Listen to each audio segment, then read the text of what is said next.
This one came from the cameraman. If a lightsaber was real, how much would it cost? That was the question. What say you, Joe? I mean, I can't put a dollar amount on it, like, because you're talking about the ultimate fucking weapon, right? Like, we're gonna nerd out here real hard for a second. You're essentially talking about a weapon where nothing's safe, because I can cut through any material, any bank vault, car, bullets, everything. I don't know how you put a price on that. Yeah, I don't think it's just Like, we no longer have a military that has bullets. Like, everybody's just gonna be wielding lightsabers, cutting up the tanks and shit, you know? I want one. But see, I think even if it was cheap to make, you would still have to charge a lot of money because it would become, I think, almost like a status symbol, like swords. Oh yeah, everybody would have one. Well, like swords. Like if you had a sword back in the day, you were like, you had money because it was really hard to make. No, I guess it doesn't make sense because they're cheap, everybody could just make them. Do you know the difference in the colors of lightsabers? Well, I mean, you know red's Sith, blue is a Jedi Guardian, green is a Jedi Consult, purple's Mace Windu, he's the only one that had a purple one. You know what it is, right? Yeah, so, Oh, he asked for it or something, I don't know. So if you guys look up like Samuel Jackson, like It's like his deal to be in the movie? well, it's his hang. He likes purple. So if you look at what was that one movie with him and Bruce Willis where they were like, I think it was the M. Night Shyamalan movie or whatever, like Unbreakable or something. Yeah. So everything about him was purple in that movie, I think, and then everything was like green from Bruce Willis. I've never seen it. I was reading trivia. But basically he said, yeah, he goes, I'll do it. He's like, but I gotta have a purple lightsaber because purple's his favorite color. Just to let you guys know, so today I'm going to be doing a workout. It's kind of a, Joe's turned me on to doing the bike a little bit. We're both doing a bike in between what we're doing, like the working sets. So I'm going to do a little bit of bench press, some pendlay rows, and then I'm going to do some auxiliary work. And then anytime I do a bench press, this might be helpful for some of you guys that maybe have some banged up shoulders.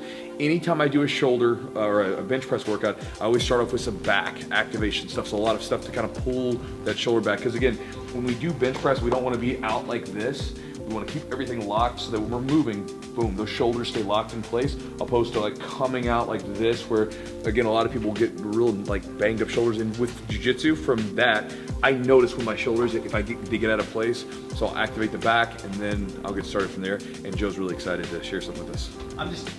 I'm just going to be doing some snatches and some Olympic lifts. Anyway, back to the important shit on these lightsabers. So I was correct. Green is consulars, right? Red is for the Sith, blue is for the Guardians, and purple, of course, is only Mace Windu. It does have a special note in here for purple. Jedi who both light and dark side techniques. That's interesting. They just made that shit up so they. Well, there's a theory out there that Mace Windu is Supreme Emperor Snoke. It's a really good theory. You have to look. I swear, like it makes sense if you look it up. But then it goes on to some other colors, like I was talking about yellow, and that's for Jedi Sentinels. But that's in the expanded universe, not the movies that everybody's nerding out about. They just make up shit to Sorry, I like Star Wars.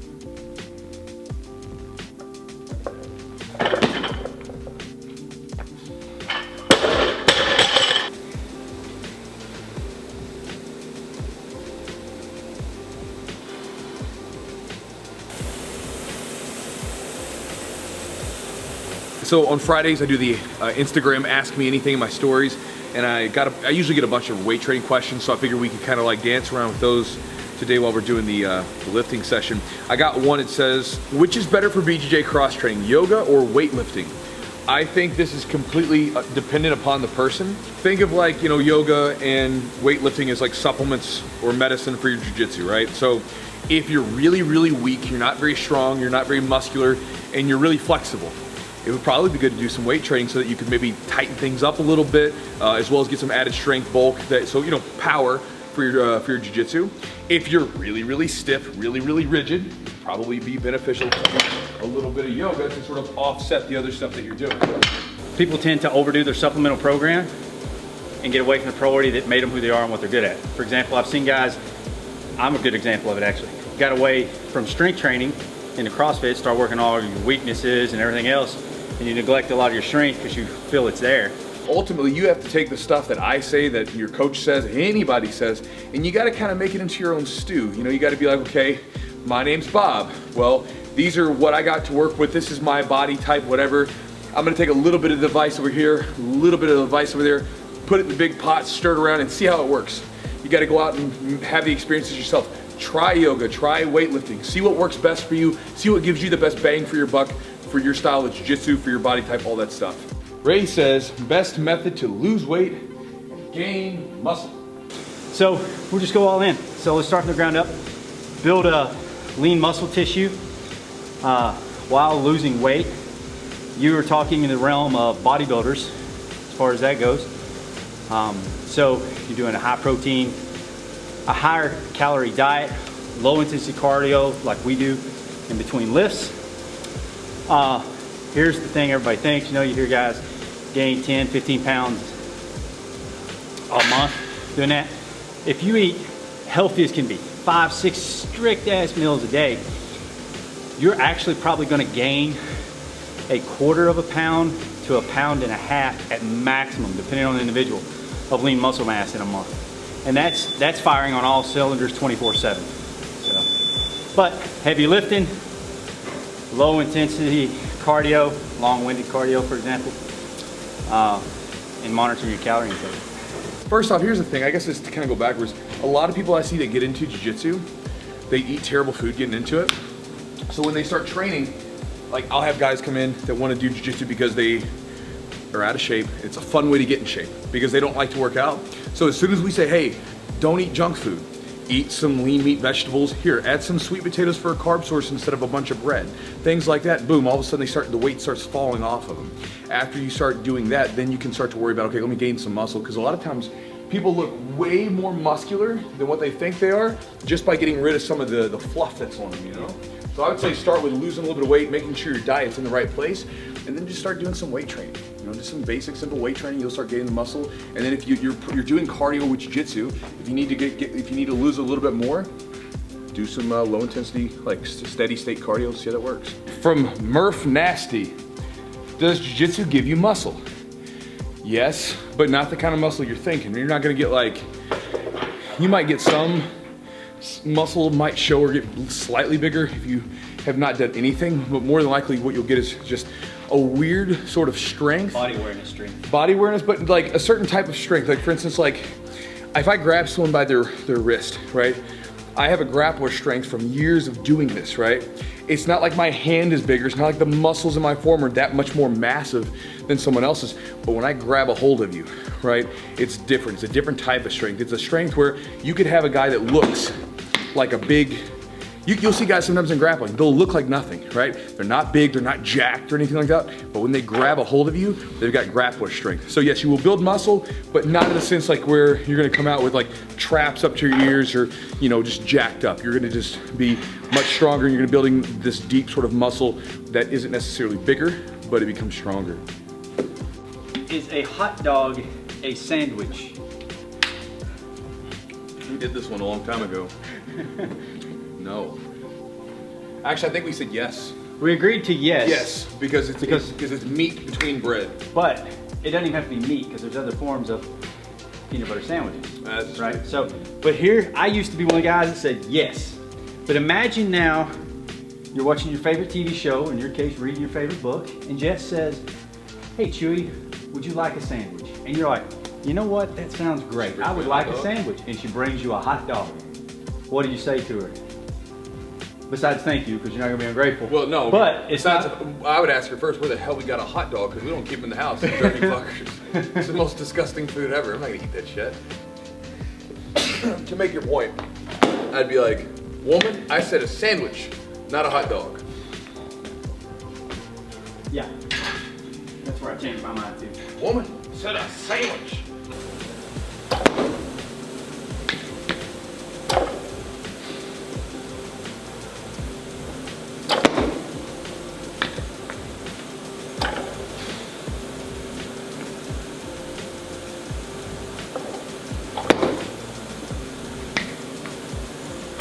Pineapple on a pizza, delicious or monstrosity? I say it's a monstrosity. Pineapple on a pizza. I like pineapples. I don't know. I've never tried it, but I could totally do it. I love pineapples, man, but I don't want pineapple on my pizza.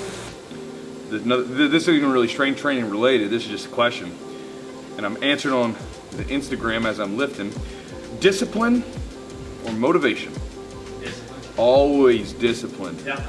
My thing is motivation.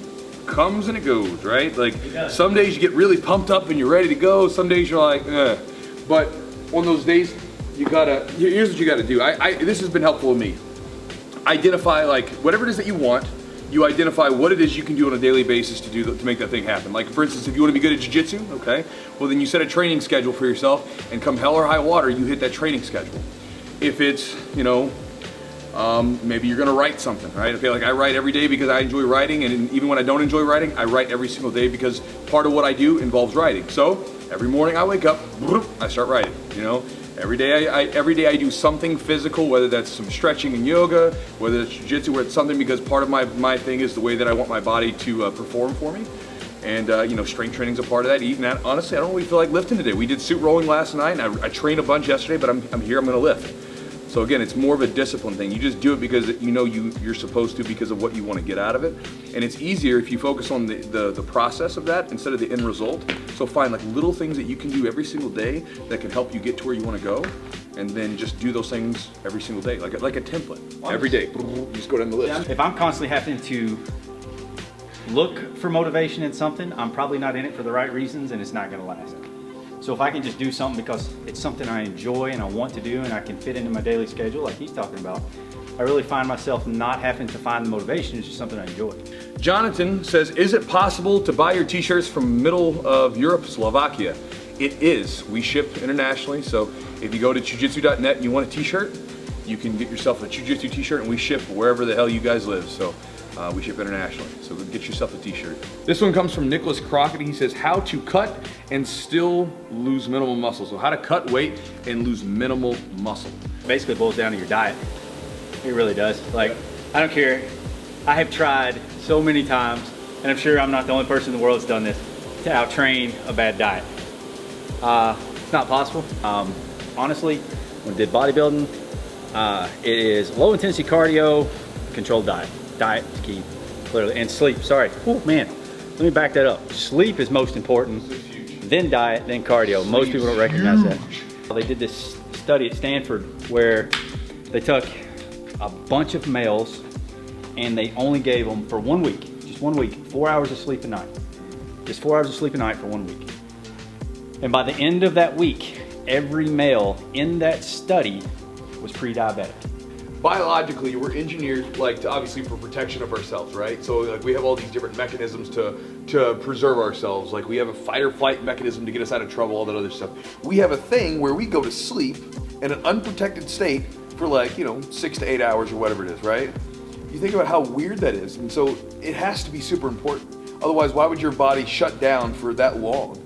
You know, and now they're starting to do those studies where they see, like, for instance, I have the ApoE4, I have one of the genes, one of the mutations, which means I'm more susceptible to Alzheimer's. And so when you go into deep sleep, that's when your brain clears itself out. But if you don't get into that deep sleep state for long enough, like I think they said you need to be sleeping for at least minimum of 7 hours. If you don't do that, your brain's not clearing out the junk, and you're more susceptible to Alzheimer's. And they were showing all these people, all these like leaders that used to like sort of brag about how little sleep they got. Every one of them has Alzheimer's and died. Really? Yeah, every one of them. It's like, you know, it's the duality of nature, man. There's no free lunch, right? So you're gonna pay for it somewhere. Yeah, I haven't napped as often as I can.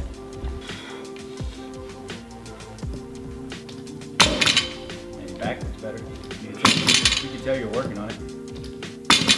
This one's from Ali. It says, I'm a 16-year-old, 5'6", 180 pounds, big guy, with a good amount of muscle.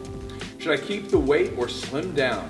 Ooh, I want this one. So I would say, from my perspective as a coach, man, keep that muscle. There's not a lot of guys that are 5'8", 180 that have some muscle mass. Use that. Use that, man.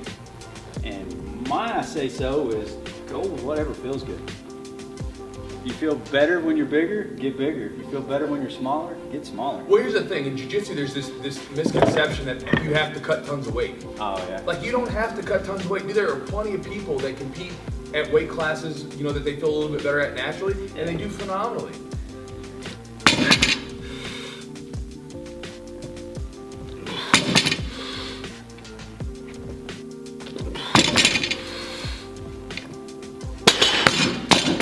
We got one from Carly and stuff.